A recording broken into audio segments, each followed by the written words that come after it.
जोर से हंसने लगा। आखिर में डीके ने कहा, तुम्हें कितने पैसों की जरूरत है? मैं दे देता हूं। चेक मैं अकरम के ऑफिस से री इशू करवा लूंगा। मुझे अभी 1 करोड़ रुपए चाहिए, बचे 49 करोड़ मेरे नए अकाउंट में डलवा देना, अभिनव ने कहा। और यह सुन डीके उसके लिए पैसे लेने चला गया। उसके जाते ही अभिनव बलराज के पास आया और बोला, एक बात बताओ, ये अलायना के बारे में तुम कुछ जानते हो क्या? बलराज ने उसे ऊपर से नीचे तक देखा और बोला, वैसे तो सब कुछ जानता हूं, और वैसे कुछ भी नहीं। मेरा मतलब है, तुम्हें पता है मेरा क्या मतलब है? बस उसे अपनी तरफ से चिढ़ने का या गुस्सा होने का मौका मत देना। वैसे अब तुम्हें गाड़ी की जरूरत है। मैं अपने मैनेजर को बोल रहा हूं, यहां से सीधा ग्लोब मोटर्स जाओ, वहां तुम्हारी गाड़ी तुम्हारा इंतजार कर रही है। अभी पैसे मैं भर रहा हूं, बाद में जब तुम गद्दी संभालोगे तो मुझे डबल दे देना। यह सुनते ही अभिनव जोर जोर से हंसने लगा। उसने बैंक से पैसे लिए बाहर आया और एक टैक्सी बुक करके सीधा ग्लोब मोटर्स के लिए निकल पड़ा। जल्दबाजी में वो बलराज से यह पूछना ही भूल गया था कि बलराज ने उसके लिए कौन सी गाड़ी बुक की थी। जैसे ही वो अंदर गया तो उसने देखा कि शोरूम का मैनेजर दरवाजे पर खड़ा होकर किसी का इंतजार कर रहा था। उसने अभिनव को देखते ही पूछा, अभिनव गढ़वाल? मैं ही हूं, अभिनव गढ़वाल। यह सुनते ही वहां रिसेप्शन पर खड़ी दोनों लड़कियों के होश उड़ गए, लेकिन मैनेजर को अभिनव को देख कोई झटका नहीं लगा।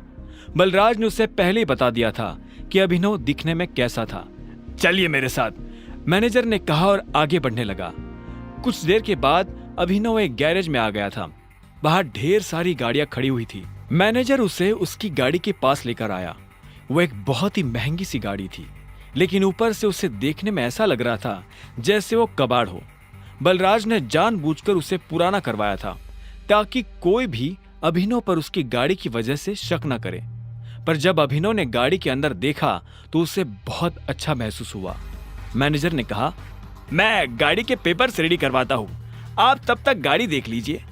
मैनेजर वहां से निकला और अभिनव ड्राइविंग सीट पर बैठने के लिए बढ़ने लगा, पर इससे पहले कि वो बैठ पाता उसे पीछे से एक आवाज आई, हेलो।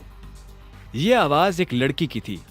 अभिनव को लगा कि जरूर ये वही रिसेप्शन वाली लड़कियों में से कोई एक होगी, लेकिन जब वो पलटा तो हैरान हो गया। वो लड़की और कोई नहीं बल्कि चाहत थी।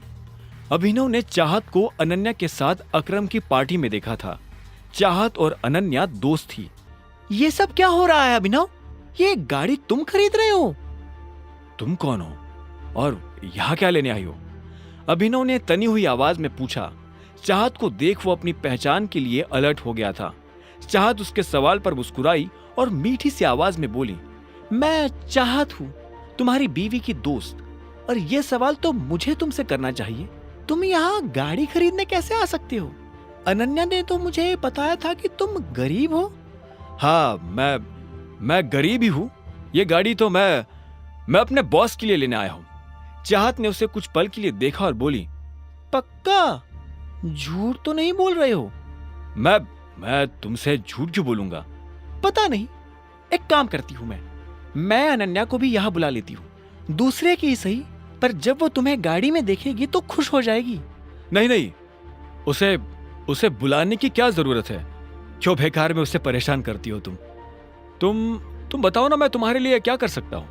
यह सुनते ही चाहत के चेहरे पर मुस्कान आ गई। उसने कहा, मुझे चाहिए ट्रीट। क्या तुम मुझे ट्रीट पर लेकर नहीं चलोगे? देखो, मैं तुम्हारी बीवी की दोस्त हूं और मुझे नहीं लगता कि तुम्हें मुझे मना करना चाहिए। इससे पहले कि अभिनव उसकी बात का कोई जवाब दे पाता, चाहत ने गाड़ी का दरवाजा खोला और वो पैसेंजर सीट पर जाकर बैठ गई।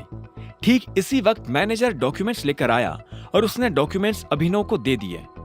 अभिनव भी ड्राइविंग सीट पर बैठ गया। उसे पता था कि चाहत खुद एक रईस परिवार से आती थी। ऐसे में वो उसे अकरम के एक होटल में ले जाने वाला था।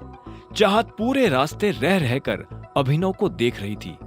अभिनव को समझ नहीं आ रहा था कि वो उससे चाहती क्या है। जैसे ही अभिनव की गाड़ी अकरम के होटल के नीचे पार्क हुई तो अभिनव का फोन बज उठा। उसने देखा अकरम का फोन था। हेलो, क्या हुआ टाइगर, सब ठीक? मैंने देखा तुम्हारी गाड़ी मेरे ऑफिस के नीचे आई है। उधर से अकरम ने पूछा। हाँ, वो मैं होटल में किसी के साथ लंच के लिए आया था। हाँ, वो तो मैं देख ही रहा हूँ। जरा ऊपर आओ, मैं तुम्हें अपना वीआईपी कार्ड दे देता हूँ ताकि तुम दोनों को वीआईपी ट्रीटमेंट मिले। अकरम ने मुस्कुराते हुए कहा। अभिनव ने फोन रखा और पलटा तो पाया कि चाहत उसके पीछे खड़ी थी। चले? हाँ, नहीं, तुम एक मिनट यही रुको, मुझे थोड़ा काम है, मैं वो निपटा कर आता हूं। अभिनव ने कहा और इससे पहले कि चाहत कुछ कहती, अभिनव वहां से निकल गया। चाहत उसे जाते हुए देख रही थी। वो अच्छी तरह से जानती थी कि ये अकरम का ऑफिस है, लेकिन अभिनव वहां क्या करने जा रहा था और उसे किसने फोन कर ऊपर बुलाया था। चाहत को अभिनव पर शक हो रहा था। अब आगे क्या होने वाला